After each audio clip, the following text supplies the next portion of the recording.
बिस्मिल्लाहिर्रहमानिर्रहीम। अस्सलाम वालेकुम नाज़रीन, आप यूट्यूब चैनल देख रहे हैं। मैं इमरान खान हूँ। एक बार फिर अडयाला जेल के बाहर क्रैकडाउन हो गया। इमरान खान साहब की बहनें बैठी रही रात पर, और रात गए जिस तरह पिछली मरतबा एक हफ़्ता पहले रात को 2 बजे के बाद क्रैकडाउन किया गया, बिल्कुल उसी तरह एक मरतबा फिर क्रैकडाउन किया गया। इमरान खान साहब की बहनें इस मरतबा बहुत बड़ी तादाद में लोगों के साथ मौजूद थीं। यानी पिछली मरतबा 50-60 लोग थे, तो आज लोगों की तादाद उससे 10 गुना ज़्यादा थी। 400-500 लोग बताए जा रहे थे कि वो रात के वक्त तक वहाँ पे मौजूद रहे। अल्लामा राजा नासिर अब्बास साहब भी वहाँ पे मौजूद थे, और पुलिस एक मरतबा फिर वाटर कैनन लेकर आई। अब सर्दियों की रातें, आपको पता है दिसंबर और जनवरी बहुत सर्द रातें होती हैं, और ये 16 दिसंबर की रात थी। 16 दिसंबर आप जानते हैं पाकिस्तान 2 लख्त हुआ था, 2 टुकड़े हुआ था, और इस मुनासबत से पाकिस्तान में बहुत तनकीद भी होती है पाकिस्तान की मिलिट्री एस्टेब्लिशमेंट पे। लेकिन इसी रात का एक मरतबा फिर इंतखाब किया गया। पिछली मरतबा जो तशद्दुद किया गया वो इंसानी हकूक़ के आलमी दिन के हवाले से किया गया, और इस मरतबा पाकिस्तान 2 टुकड़े हुआ था जिस पॉलिसी की वजह से उसी पॉलिसी को दोबारा अपनाया गया। पुलिस ने जो क्रैकडाउन किया इसमें लाठी चार्ज भी किया और बहुत सारे कारकुनों को गिरफ्तार किया।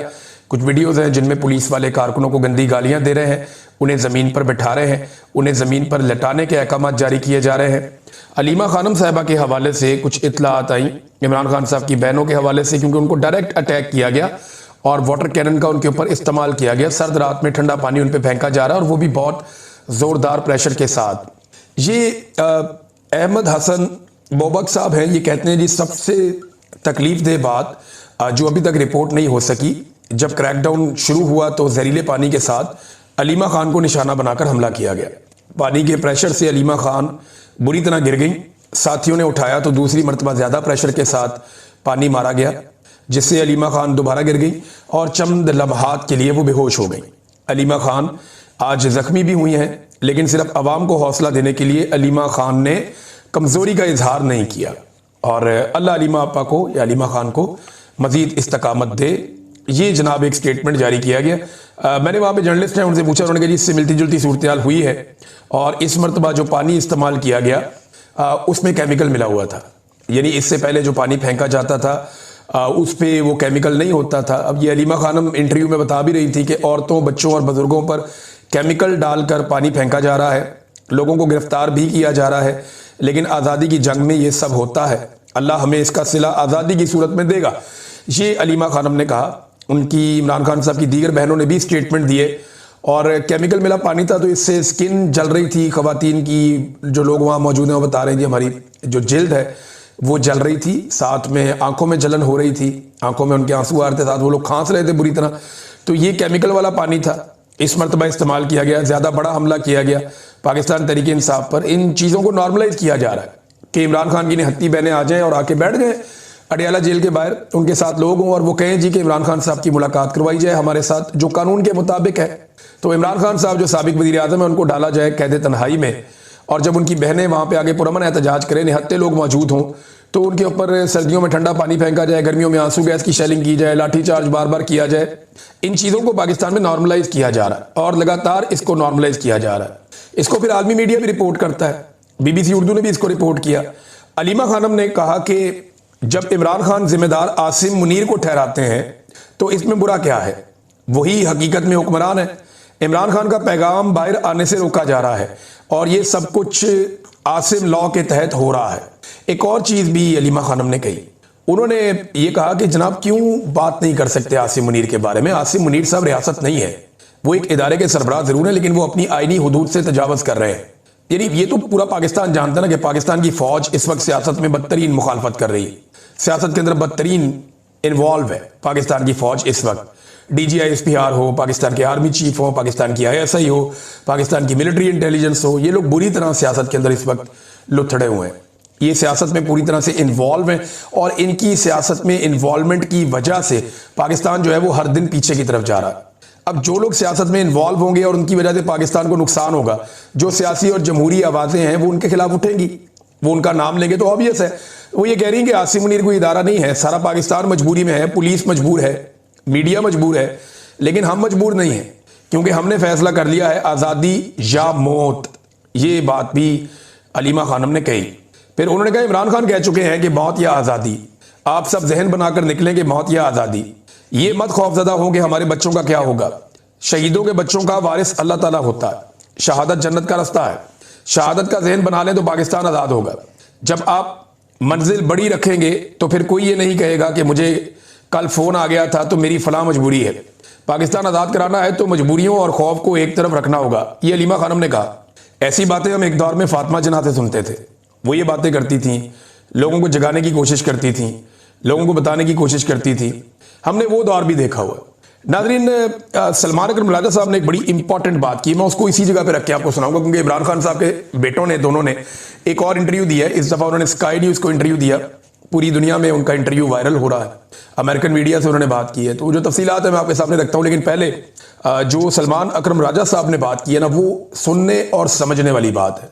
ये एक ऐसे आदमी की बात है जिसने बिल्कुल लगी लपटी रखे बगैर, यानी उन्होंने बिला वजह भड़क मारने से बेहतर, सियासतदान नॉर्मली यही करते हैं कि गेम उठा के रखते हैं, लेकिन उन्होंने साफ बात की और इस बात को पाकिस्तान को समझना पड़ेगा। उन्होंने कहा आप क्या समझते हैं कि जो निज़ाम 78 साल से खड़ा है वो 10, 20 या 30 हज़ार बंदा निकलने से गिर जाएगा? हम पूरी कौम को आवाज़ दे रहे हैं। हम 1-2 दिन की शोबदाबाजी नहीं करना चाहते। हम सोच समझ कर काम करेंगे। हम दबाव में नहीं आएंगे। ये सलमान अकरम राजा साहब ने कहा। देखिए, दबाव यही है ना कि एक तो कारकुनों का दबाव भी होता है, आलमी दबाव भी आ रहा है। तो पाकिस्तान तहरीक इंसाफ के ऊपर बहुत ज़्यादा दबाव आता है कि निकलो फ़ौरन, लेकिन बगैर तैयारी के निकलना अक्लमंदी नहीं होगी। तहरीक इंसाफ को जब भी निकलना है तो बहुत बड़ी तैयारी के साथ निकलना होगा और पूरे पाकिस्तान को साथ लेकर निकलना होगा। ये एहतजाज पाकिस्तान के हर कोने में, हर जगह पे होगा तो कामयाब होगा, और एक दिन तो ये होना है। देखिए, जिस लेवल का पाकिस्तान के अंदर जुल्म और फस्तायत है, जिस तरीके से पाकिस्तान के निज़ाम के ऊपर कब्जा किया गया है, जो पाकिस्तानियों की माशी लिहाज से इस वक्त हालत हो चुकी है, इन सारी चीज़ों को आप प्लस माइनस करें तो कोई ना कोई किसी दिन एक ऐसी तहरीक जन्म ले लेगी कि जिसे पब्लिक ओन कर लेगी, और जिस वक्त सारी पब्लिक निकल आएगी तो फिर सिचुएशन बदल जाएगी दिनों के अंदर। फ़ायदा तभी होगा, ये 1 लाख 1.5 लाख, मैंने थोड़े दिन पहले कहा भी था कि 2-4 लाख बंदे निकालने से भी आप पाकिस्तान में मिलिट्री एस्टेब्लिशमेंट को धकेल कर वापस उनके आईनी किरदार में नहीं भेज सकते। इसके लिए पूरे पाकिस्तान को फैसला करना पड़ेगा, पूरे पाकिस्तान को टाइम निकालना पड़ेगा। 1-2 दिन का टाइम निकालें, सब मिलकर मेहनत करें, सारा पाकिस्तान निकले और निकलकर फिर मिलिट्री एस्टेब्लिशमेंट को आप ये कहें कि जनाब हम आपकी बहुत इज्जत करते हैं, आपको लड़ाई का काम सौंपा गया है, उसके बदले में हम आपको इज्जत भी देते हैं, प्यार भी देते हैं और पैसा भी देते हैं। लिहाजा आप अपने असली काम में वापस चले जाएं और मुल्क के बारे में सोचना आप बंद कर दें। ये हमारा मुल्क है, हम इसके बारे में खुद सोच लेंगे, आप सिर्फ अपनी ड्यूटी करें। जब ये चीज़ हो जाएगी तो पाकिस्तान भी सीधा हो जाएगा। इमरान खान साहब के बेटों ने जो इंटरव्यू दिया वो मैं आपके सामने रखता हूं। ये पूरी दुनिया में इसका चर्चा हो रहा है। स्काई न्यूज़ के ऊपर इंटरव्यू है। स्काई न्यूज़ ने जो इसका हेडलाइन एक बनाया वो ये है कि Imran Khan son fear they may never see him again as former Pakistan prime minister held in death cell. जी हमें ये खदशा है, इमरान खान साहब के बेटे ये कहते हैं कि हमें इस बात का डर है कि इस बात का खौफ लाक हो गया है कि शायद हम इमरान खान साहब को, अपने वालिद को दोबारा कभी ना देख सकें। ये बात इमरान खान साहब के बेटों ने स्काई न्यूज़ को इंटरव्यू देते हुए कही। उन्होंने और बहुत सारी बातें बताई। उन्होंने कहा जी हमारे वालिद को जिन हालात में रखा गया, ये क्वेश्चन आंसर का एक बड़ा लंबा सेशन था। उन्होंने कुछ अपने घर के अंदर चीज़ें और जगह भी दिखाई जहाँ उनके वालिद बैठते थे इमरान खान साहब उस घर में, वो कुर्सी और वो जगह भी दिखाई। फिर इमरान खान साहब के एक बेटे ने, कासिम ने गालिबन, जो शर्ट पहनी हुई थी वो इमरान खान साहब की शर्ट है, यानी वो माजी में इमरान खान साहब को वो कई दफ़ा पहने हुए दिखाया गया। वो एक अपर है और वो उसी तरह से है। इमरान खान साहब की उसमें तस्वीरें भी हैं, मे बी उनके वालिद साहब का ही अपर है जो उन्होंने पहना हुआ है। उन्होंने कहा जी हमारे वालिद को जिन हालात में रखा गया है वो सिर्फ बुरे नहीं बल्कि इंतहाई खौफनाक है। जिस सेल में वो हैं उसे डेथ सेल कहा जाता है। उनकी ज़िंदगी से मुताल्लिक खबरें बेहद ज़हनी दबाव का बायस बनती हैं, ख़ास तौर पर जब हम यहाँ बिल्कुल बेबस हैं और कुछ ज़्यादा कर भी नहीं सकते। ये जनाब उन्होंने बैन अवी मीडिया स्काई न्यूज़ को इंटरव्यू दिया। मज़ीद उन्होंने क्या बातें की ये भी आप देख लीजिए। उन्होंने कुछ मुतालबात भी किए।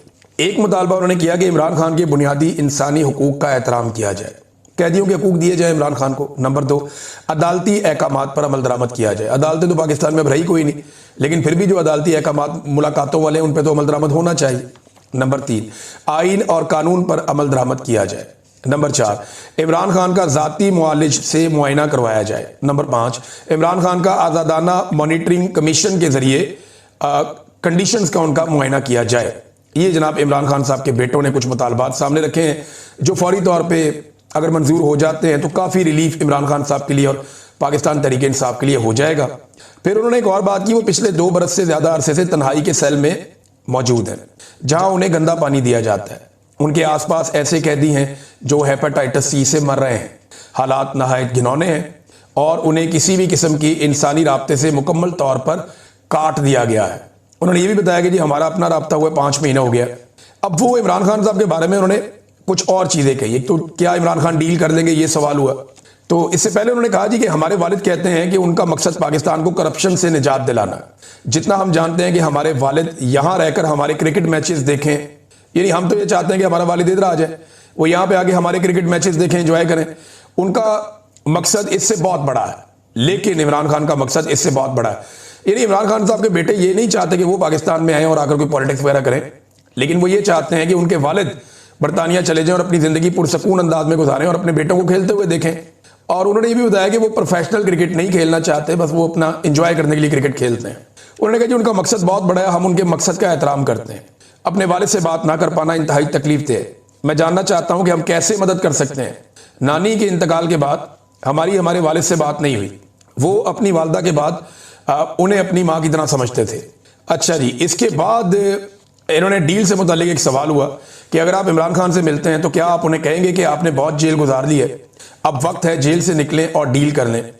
मैंने एक इंटरव्यू दिया मैरियो नुफेल साहब को, वो बड़े अच्छे जर्नलिस्ट हैं। उन्होंने उनकी तरफ से एक रिक्वेस्ट आई तो मैंने कहा जी मैं इंटरव्यू के लिए अवेलेबल हूँ। एक इंटरव्यू मैंने दिया, इतनी तैयारी मैं नहीं कर पाया, लेकिन उसमें मेरे से भी ये सवाल पूछा गया था। तो मैंने जो जवाब दिया, मैंने उनको ये बताया था कि इमरान खान साहब का करैक्टर आपको स्टडी करना पड़ेगा। वो एक ऐसे किरदार का आदमी है कि वो अपनी ज़ात के लिए डील हासिल नहीं करेगा, और ये बात एस्टेब्लिशमेंट के सोचने की है। बहरहाल कासिम खान साहब ने कहा जी हमें समझना होगा कि इमरान खान की एक जिंदगी है जो पैशन से भरपूर है। उनका एक मकसद है कि पाकिस्तान को मसाइल से निकालना। वो अपने मकसद के लिए जेल में है।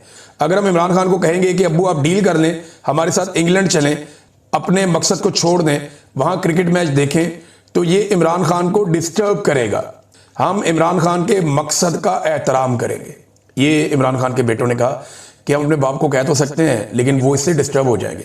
फिर उन्होंने बताया जब हमारी लास्ट टाइम बात हुई थी, को 5 महीने हो गए शायद इस बात को, उन्होंने कहा जी उन्होंने हमें यकीन दिलाया कि वो खैरियत से हैं, लेकिन जिन हालात में उन्हें रखा गया है उन पर वो शदीद गुस्से में थे। हम पाकिस्तान जाने का प्लान कर रहे हैं क्योंकि हुकूमत ने हमें आने की इजाज़त के बारे में खुलकर बात की है। अगर ये एक बार फिर अपनी बात से मुकर ना गए तो हमें उम्मीद है कि हम जनवरी में वहाँ जाएंगे। हमने वीज़े अप्लाई किए हुए हैं, मगर अभी तक हमें वीज़े नहीं मिले। ये इमरान खान साहब के बेटों ने पाकिस्तान आने के हवाले से जो स्टेटमेंट दिया वो ये है। अच्छा, एक और जो इमरान खान साहब के बेटे हैं उन्होंने एक और बात की। उन्होंने कहा जी मुझे याद है कि मैंने एकदम ट्विटर पे देखा कि अचानक से पता चला कि इमरान खान साहब की वफात हो गई है, तो ये बहुत खौफनाक था। हम यहाँ बहुत बेबस हो गए थे। खबरें चलाने वालों को आइडिया नहीं होता कि फैमिली के ऊपर क्या गुजरता है। मैं जब जबरी तौर पे लापता था तो खबरें चल गई कि इमरान रियाज मारा गया। मेरी फैमिली ने मुझे बाद में बताया कि हमारे ऊपर क़यामत ही गुजर गई थी, और ये इंटरनेशनल मीडिया पे भी खबरें चल गई थी। इमरान खान की मौत के हवाले से इंडियन और अफगान मीडिया ने खबरें चलाई थी। ये बड़ा अफसोसनाक काम उन्होंने किया था और इसका प्रोपेगेंडा पाकिस्तान में बहुत किया गया। बड़ा अनफॉर्चुनेट है। तो उनकी फैमिली के ऊपर बहुत बहुत बुरा गुजरा, बड़ी तकलीफ हुई उन्हें। फिर उन्होंने भी बताया जी हमारी पप्पो मिली हैं, यानी हमारे वालिद की बहन हमारे वालिद को मिली। उन्होंने कहा जी कि वो बज़ाहिर तंदुरुस्त दिखाई दे रहे हैं, लेकिन जिन हालात में उनको रखा गया है वो शदीद गुस्से में है। एस्टेब्लिशमेंट इमरान खान को मुकम्मल कैद तन्हाई में रखने की कोशिश कर रही है, ये भी इमरान खान साहब के बेटे ने कहा। और फाइनली वो ये कहते हैं कि उन्हें नफ्सियाती तशद्दुद के हथकंडों का सामना है, यहाँ तक कि जेल के एहलकारों को भी इमरान खान से बात करने की इजाज़त नहीं दी जाती। ये है नादरीन इस वक्त सूरत हाल इमरान खान साहब की। मैं एक चीज़ और आपके सामने रखना चाहता हूँ। ये उनके बेटों ने इंटरव्यू दिया। एक बड़ी अफसोसनाक चीज़ मैं पढ़ रहा था और बल्कि मैं आज राब्ता भी करूँगा। जवेरिया सिद्दीक साहिबा, शहीद अरशद शरीफ की अहलिया, हमारी बहनों की तरह, उनको तंग किया जा रहा है अब, क्योंकि अरशद शरीफ की वालदा के इंतकाल के बाद अब जवेरिया एक ऐसी खातून है जिन्होंने अरशद शरीफ का केस पहले भी लड़ा है, वो अब भी लड़ रही हैं, वो इसके लिए जोर लगाती रहती हैं। कीनिया के अंदर उन्होंने बड़ी हिम्मत दिखाई और कीनिया में जो इंसाफ हासिल किया कुछ हद तक वो जवेरिया सिद्दीक साहिबा ने हासिल किया, शहीद अरशद शरीफ की बेवा ने। और कीनिया के अंदर जब ये फैसला आ गया कि ये मिस्टेकन आइडेंटिटी का केस नहीं था, हादसाती तौर पे नहीं हुआ, ये जानबूझकर टारगेट करके कत्ल किया गया है, तो ये एक बहुत बड़ी कामयाबी है। तो कीनिया में तो इंसाफ हो गया, पाकिस्तान में इंसाफ ना मांगे इसलिए उनको तंग किया जा रहा है। वो कहती हैं कि मैं जवेरिया सिद्दीक हूँ, पाकिस्तानी सहाफ़ी अरशद शरीफ की बेवा। जिन्हें 2022 में कीनिया में कत्ल कर दिया गया था। उनके कत्ल के बाद से मुझे पाकिस्तान में मुसलसल हरासानी और धमकियों का सामना है। हाल ही में नामालूम अफराद मेरे घर आ रहे हैं, मेरा नाम पुकारते हैं और बार बार दरवाजे की घंटी बजाते हैं, जिससे शदीद ज़हनी अजियत होती है। मेरे इलाके में मुश्तबा अफराद मेरे बारे में पूछगछ कर रहे हैं और मेरी नकलो हरकत के मुतालिक सवालात कर रहे हैं। अंदाज़ा कीजिए आप कितनी ज़्यादती है। अब पाकिस्तान में कौन लोग हैं जो नहीं चाहते कि जवेरिया सिद्दीक साहिबा अपने मरहूम शौहर या शहीद शौहर के हवाले से इंसाफ हासिल करने के लिए कोशिश करें? कौन है पाकिस्तान में ऐसा जो अरशद शरीफ की बेवा को दबाव में लेना चाहता है, इनकी फैमिली को दबाव में रखना चाहता है, इनके ऊपर प्रेशर डालना चाहता है? कौन है? वही है ना जिसकी वजह से अरशद शरीफ शहीद हुआ, या जिन्होंने ये सारा खेल खेला, जिन्होंने पाकिस्तान में सहाफत को एक अजाब बना के रख दिया, जिन्होंने बेशुमार मजालिम किए, वही लोग हो सकते हैं। बहरहाल ये इंतहाई अफसोसनाक है। पाकिस्तान के अंदर और पाकिस्तान के बाहर, ओवरसीज पाकिस्तानी हो या बैनुल-अक़वामी मीडिया हो या इंसानी हकूक़ की तंजीमें हो, सबको इस मामले के ऊपर आवाज़ उठानी चाहिए। और पाकिस्तान तहरीक इंसाफ को खसूसन, क्योंकि तहरीक इंसाफ हर जगह पे बात करती है शहीद अरशद शरीफ के बारे में, तो उन्हें ख़ास तौर पे इस हवाले से इक़दाम करने चाहिए और इसको सेनेट में और कौमी असम्बली में इस मामले को उठाना चाहिए। बल्कि खैबर पख्तूनख्वा की असम्बली में इसके ऊपर बेशक करारदाद पेश करेंगे। शहीद अरशद शरीफ की फैमिली को, एहलिया को हरासा किया जा रहा है। नादरीन, ये एक स्टेटमेंट मेरे पास आया, ये स्टेटमेंट आप देखिएगा। ये राना मशहूद साहब हैं PMLN के। मुशर्रफ के खिलाफ जब तहरीक चल रही थी, ये वकील भी हैं, तो ये बड़े पेश होते थे, मुझे अच्छी तरह याद है कि हम कवरेज करते थे। अब ये लोग कहां से कहां पहुंच गए। ये राना मशहूद साहब का स्टेटमेंट आप देखिए पहले। फील्ड मार्शल सैयद आसिम मुनीर हर उस मजलूम के साथ खड़े हैं जिसके साथ ज्यादती हो रही है, ये राना मशहूद साहब कह रहे हैं। देखिए, फील्ड मार्शल आसिम मुनीर साहब के लिए नून लीग और पीपल्स पार्टी में उनकी क़यादत के बराबर जगह बन चुकी है। यानी आसिम मुनीर साहब की जो जगह है इस वक्त पीपल्स पार्टी में और PMLN में, वो जरदारी और नवाज शरीफ की तरह। और जो लोग कल तक डिक्टेटर्स के खिलाफ लड़ते थे, मिलिट्री की मुदाखलत को गलत कहते थे, वो आज फील्ड मार्शल की तारीफें कर रहे हैं, चाहे वो PMLN में है, चाहे वो पीपल्स पार्टी में है। क्योंकि ये जमातें और इनके लीडर एक बात समझ चुके हैं कि हमें इमरान खान से बचाने का यही एक वाहिद जरिया है। अगर फील्ड मार्शल हमें इमरान खान से ना बचाए और उसके लिए अपनी इदारा जाती ताकत इस्तेमाल ना करें, एजेंसियों को इस्तेमाल ना किया जाए, तो इमरान खान से हमें कोई नहीं बचा सकता। तो अब आप अंदाजा करेंगे, ये वो लोग हैं जो जमहूरियत के लिए आवाज़ उठाते थे, जो परवेज मुशर्रफ के खिलाफ तहरीक चलाते थे। आज ये लोग एक सर्विंग सरकारी ऑफिसर के जूते पॉलिश करते हैं। मुझे बड़ा अफसोस हुआ, यानी मैं जब राना मशहूद साहब को देखता हूं तो मुझे लगता है ख्वाजा साद रफीक साहब को चाहिए कि इनको डांटें कि यार ये तुम लोग क्या कर रहे हो, क्योंकि ये उनकी टीम का हिस्सा है, उनके बहुत करीब है, मैं जानता हूं। साथ में जो खुरम दस्तगीर साहब हैं, उन्होंने क्या हरकत की कुछ अर्सा पहले, ख्वाजा आसिफ हों, राना सलाउल्लाह हों, ये लोग सियासत में इनकी एक बड़ा लंबी स्ट्रगल है। इनकी सियासत में बड़ा लंबा अरसा इन्होंने सियासत की हुई है, इनके अपने एक नाम है। जब आसिम मुनीर साहब को कोई नहीं जानता था तब भी लोग इनको जानते थे, लेकिन मुझे कभी ऐसा लगा नहीं था कि एक दिन ये भी जूते पॉलिश कर रहे होंगे, इस लेवल तक ये लोग चले जाएंगे। बदकिस्मती है इन लोगों की भी और पाकिस्तान की भी। नाज़रीन, जो मुस्लिम खातून का हिजाब खींचने वाला सियासतदान है इंडिया में, मैं तो अब उसका नाम भी नहीं लेना चाहता, मैंने सोचा उसका नाम ही ना ले, बस ये एक इंडियन सियासतदान है। और ये जब इस तरह की हरकत करेगा तो इंडिया का चेहरा कहलाएगा, और क्या कहलाएगा। अब इस बंदे ने बदतमीजी उसके बाद भी की है, कहता है जी नकाब ही खींचा ना, कहीं और तो हाथ नहीं डाल दिया मैंने। अब अंदाजा करें आप, ये इस लेवल का आदमी है, इस वाक़े पर शर्मिंदा होने की बजाय वो इस वाक़े के ऊपर क्या कर रहा है, मजाक उड़ा रहा है, इंजॉय कर रहा है। ये इंडिया में जो इंसानी हकूक़ की तंजीमें हैं, पूरी दुनिया में इसके ऊपर आवाज़ उठनी चाहिए। और देखें, पाकिस्तान के ऊपर ब्लेम करने की ना भारत को वजह भी मिल गई। भारत अक़वाम मुत्तहिदा की सलामती कौंसिल में गया, भारतीय जो मुस्तकिल मंदूब है उसने गुज़िश्ता साल जो अभी हाल ही में एक रिपोर्ट आई है, वो वाली रिपोर्ट और अक़वाम मुत्तहिदा की जो दीगर रिपोर्टें हैं पाकिस्तान के हवाले से या 27वीं आईनी तरमीम के हवाले से जो अक़वाम मुत्तहिदा की रिपोर्ट है, ये सारों को हवाला बना के उन्होंने पाकिस्तान के खिलाफ केस रख दिया सलामती कौंसिल में, इसका अक़वाम मुत्तहिदा की। ये भारत ने किया। यानी भारत का मुस्तकिल मंडूब कहता है जी इमरान खान के खिलाफ जो मजालिम हो रहे हैं वो भी रखा उन्होंने। सियासी सूरत हाल पाकिस्तान में जो बनी हुई है, जो मिलिट्री का एक कंट्रोल हो गया, जो आईनी तब्दीलियां और आईनी बगावत की 27वीं तरमीम के जरिए फौज को एक इम्यूनिटी मिल गई है, लाइफ टाइम एक इम्यूनिटी है, तो इन चीजों के ऊपर भारत अब पाकिस्तान को खराब करने के लिए वो चला गया अक़वाम मुत्तहिदा में सलामती कौंसिल में। भारत की कैसे जुर्त हो सकती है कि वो ये करे, पाकिस्तान का इंटरनल मामला। लेकिन बात यह है कि ये मौका कौन दे रहा है भारत को। पाकिस्तान में जब जुल्म और जबर करेंगे, मिलिट्री हर चीज का फैसला करेगी, मिलिट्री की आदत, और वो कंट्रोल करेगी पाकिस्तान के मामलात को और जो जुल्म जबर पाकिस्तान में दिखाई दे रहा है पूरी दुनिया को, जब वो ये सारा कुछ करेंगे तो भारत इसको बतौर हथियार, बतौर टूल, बतौर अपने वेपन के इस्तेमाल करेगा जाके आर्मी फॉर्म्स के ऊपर। देखिए, माजी में हम कश्मीर में भारत